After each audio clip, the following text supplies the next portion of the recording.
All right, so now we're going to look at how this molecularity concept can be related to a rate law. So in the last video, we kind of mentioned how molecularity is a measure of like how many particles need to collide in order for a reaction to occur. We're really only focusing on the reactant side of the equation. If there's only one reactant, we called it unimolecular. If there were two particles that needed to collide, we called it bimolecular. And so on. We could have three particles, teramolecular.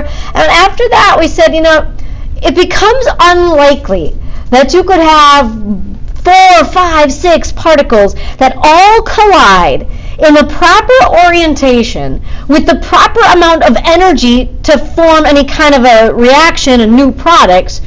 Those are the types of elementary steps that we don't really consider when determining a mechanism.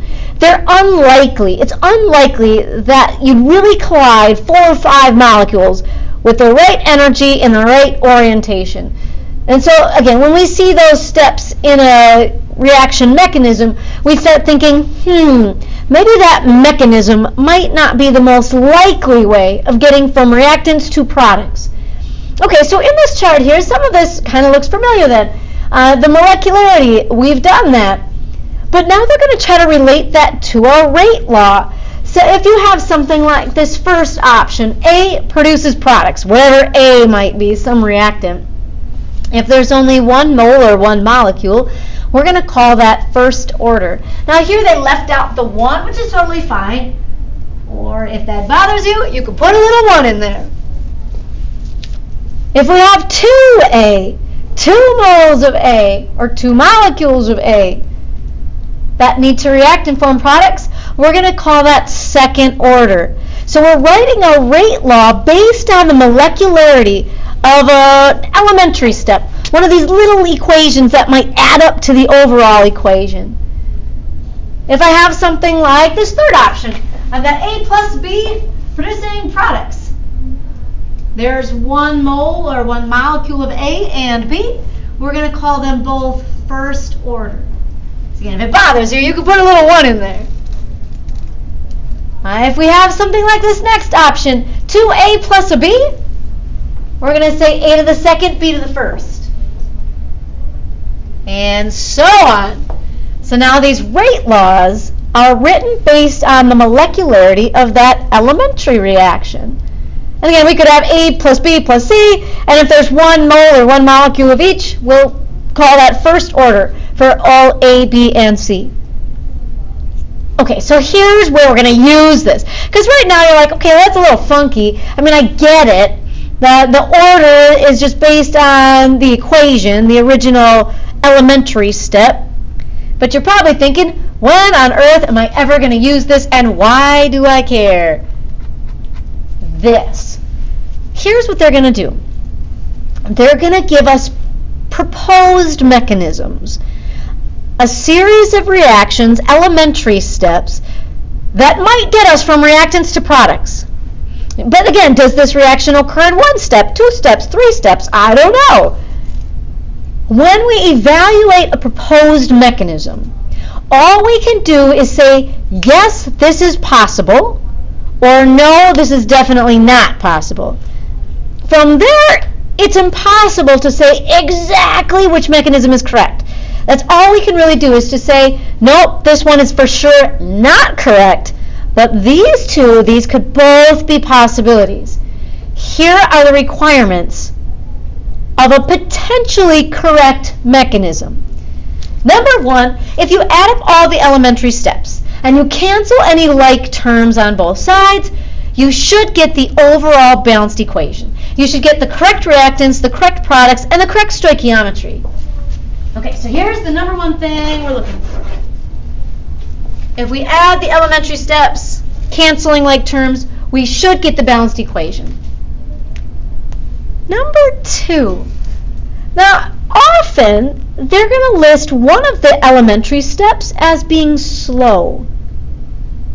Or in other words, we're going to call it this, the rate determining step. In reality, a reaction can only go as fast as the slowest step, right? It's like a relay. You can only go as fast as your slowest guy. The overall product is dependent on the slowest step. So if we have a series of elementary steps, and one of them is slower than the other, that slow step, that's the one I want to look at. We want the rate law of that slow step to match what we really get in the lab. Okay, so for the slowest step in the mechanism, the rate determining step, it must agree with the experimentally determined rate law. Because of that, the reaction can only go as fast as the slowest step. So the overall rate that we should experience in the lab should be related to this slow step, the rate determining step. Your mind is blown, isn't it? All right, let me show you how this looks. Let's get some data. This is beautiful. Okay, so here's a proposed mechanism for this chemical reaction. We've got nitrogen dioxide plus carbon monoxide producing the nitrogen monoxide and carbon dioxide. We looked at this one earlier. We know the overall balanced equation. And then this is important.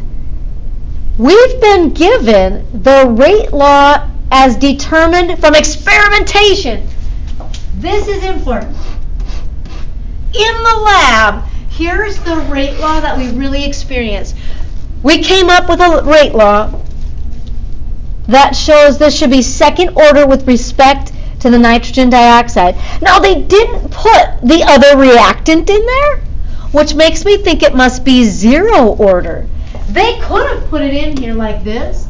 Carbon monoxide to the 0 power. But then again, it would just be a 1. So it doesn't often show in the overall rate law if something is a 0 order.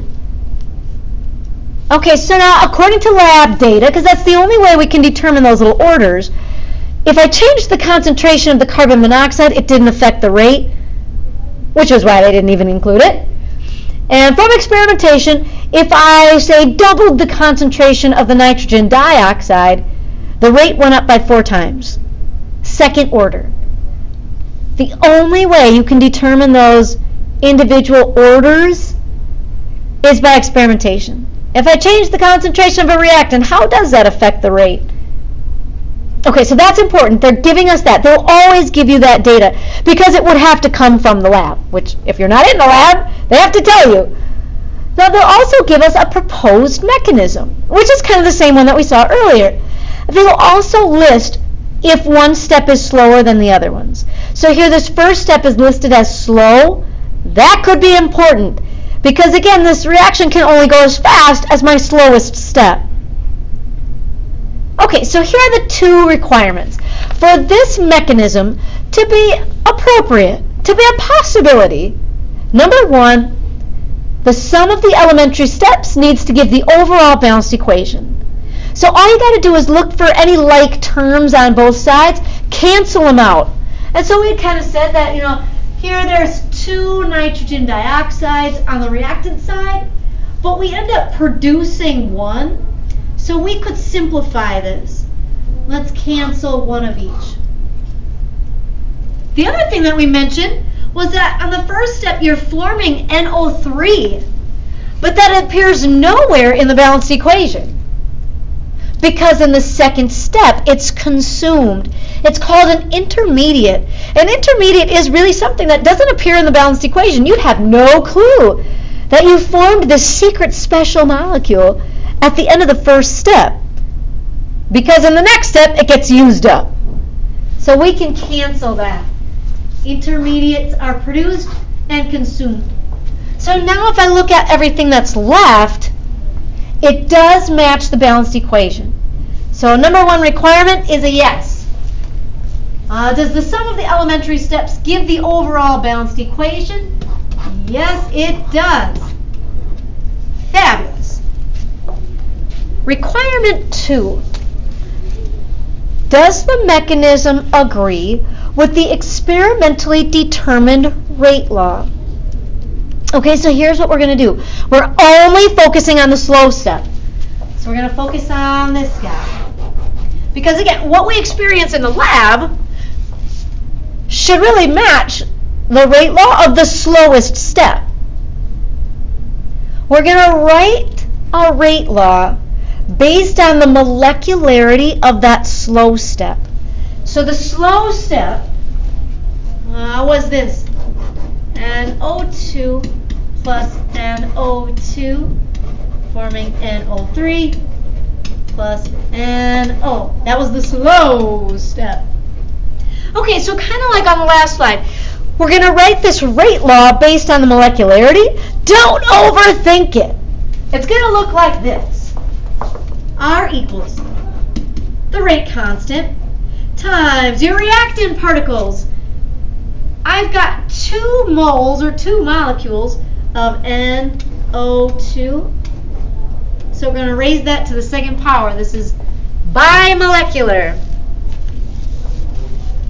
So we're going to write a rate law based on the reactants of the slowest step. And we're going to check and see, does that match what really happened in the lab? And again, there is no carbon monoxide in the slow step. Well, technically, it didn't appear in the experimental rate law either, because it was 0 order. Does the mechanism agree with the experimentally determined rate law? Yes. So you write yourself a little rate law based on the molecularity of the slow step. So even though I canceled one of those NO2 molecules when I was adding the sum of the 2 equations, I'm still going to assume that that stays in my slow step when I'm writing the molecularity equation, or the molecularity rate law. And then I compare that to what was really experienced in the lab. If they match, that's a good thing. But the rate law based on the slowest step, which I can write on paper, is really what we experience in the lab. Both requirements are met. This is a potential mechanism. We would say, yes, this is a possibility. Now, is this right? Is it true? We have no clue. Which is kind of what they mentioned down at the bottom here. We should note that it's difficult to prove beyond a reasonable doubt that this particular mechanism is the correct mechanism. This is the only way that I get from those reactants to those products. That's kind of hard to prove. We can prove the orders of the reactions. That we can prove by looking at lab data. As I change the concentration, how does that affect the rate? We can write these little mechanisms. These little rate laws, hello. But the best we can do is really just say, yes, this is a potential mechanism. It satisfies the 2 requirements for a possible reaction mechanism. We should be able to add up the sum of the elementary steps and get the overall balanced equation. And the rate law of the slow step, as written based on its molecularity, should match the rate law we got in the lab. So yes, this would be a potential mechanism. Let's look at another example, which I think is really the best way of getting kind of the hang of this. You just got to look at some data. We have 2 potential mechanisms. Ooh, how exciting. For this reaction, nitrogen dioxide reacting with fluorine. They will, again, always give you the experimental rate law. The true rate law, the correct rate law, has to come from experimentation. So this is the correct or the true rate law.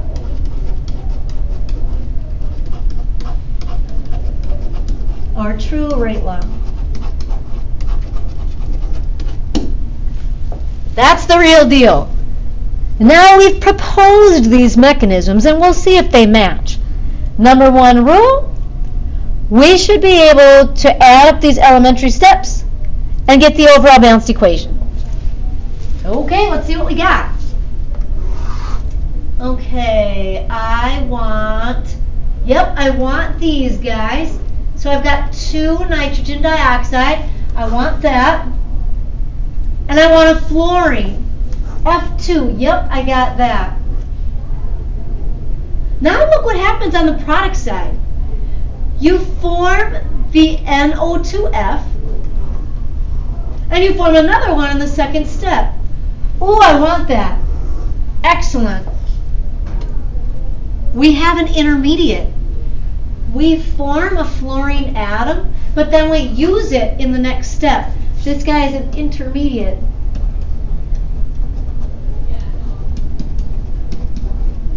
It's formed and consumed, so it doesn't appear in the overall balanced equation.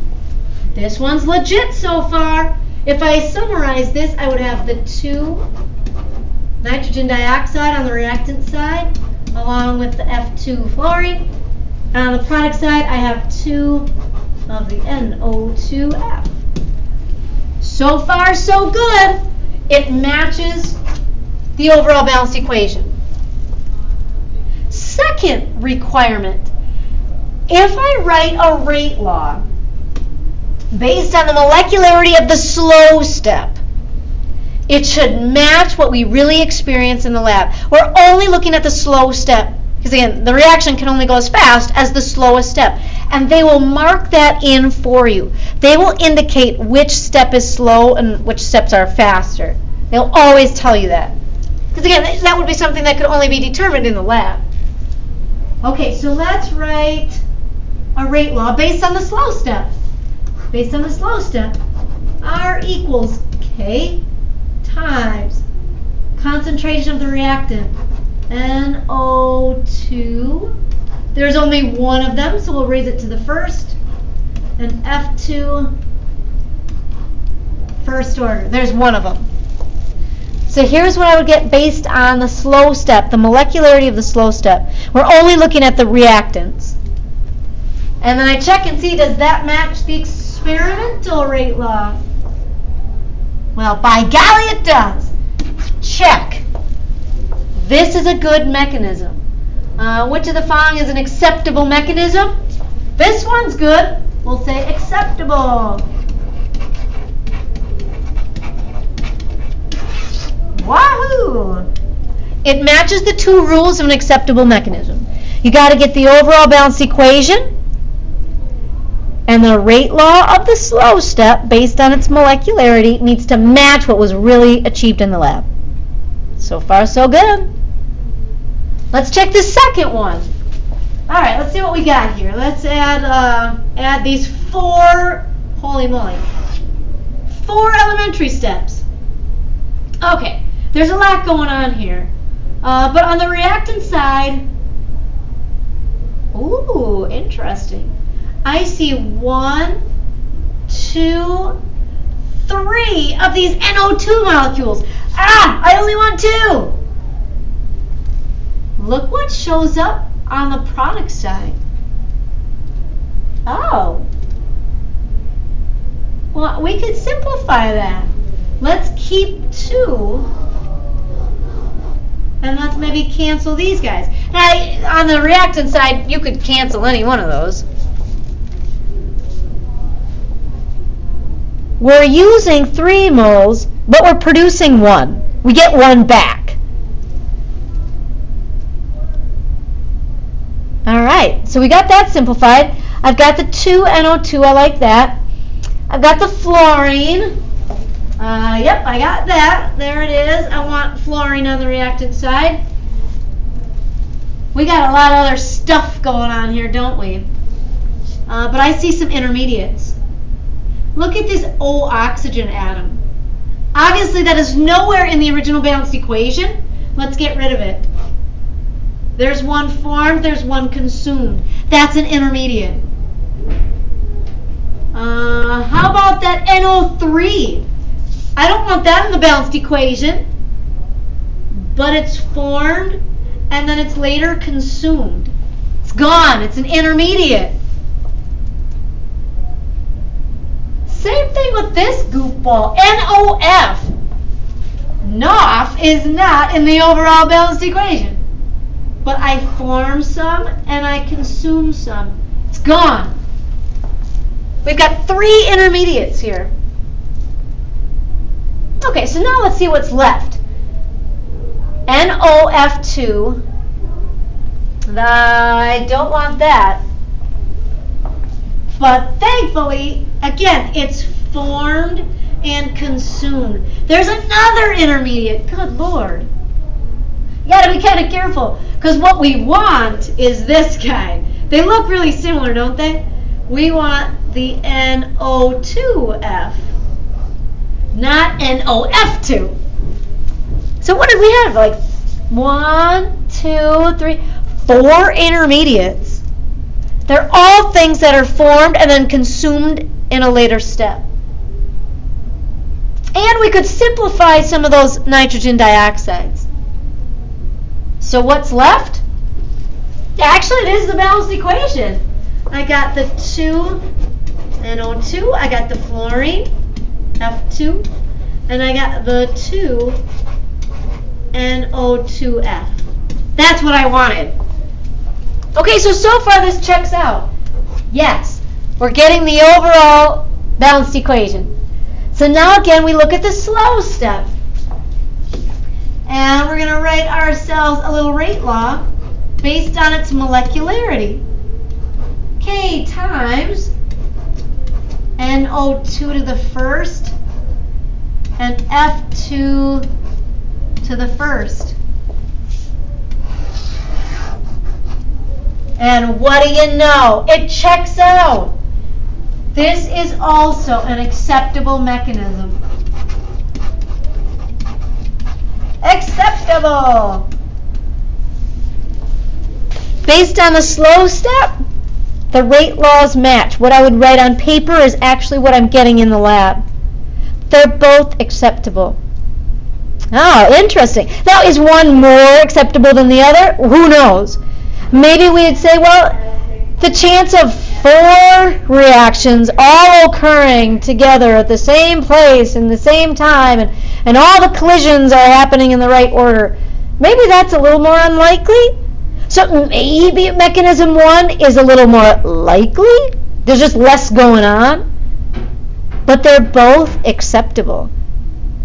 Cool. So again, those are the 2 rules. Balanced equation needs to match once I cancel like terms and intermediates. And what I experience in the lab for a rate law should match the rate law of the slowest step based on the molecularity of the reactant.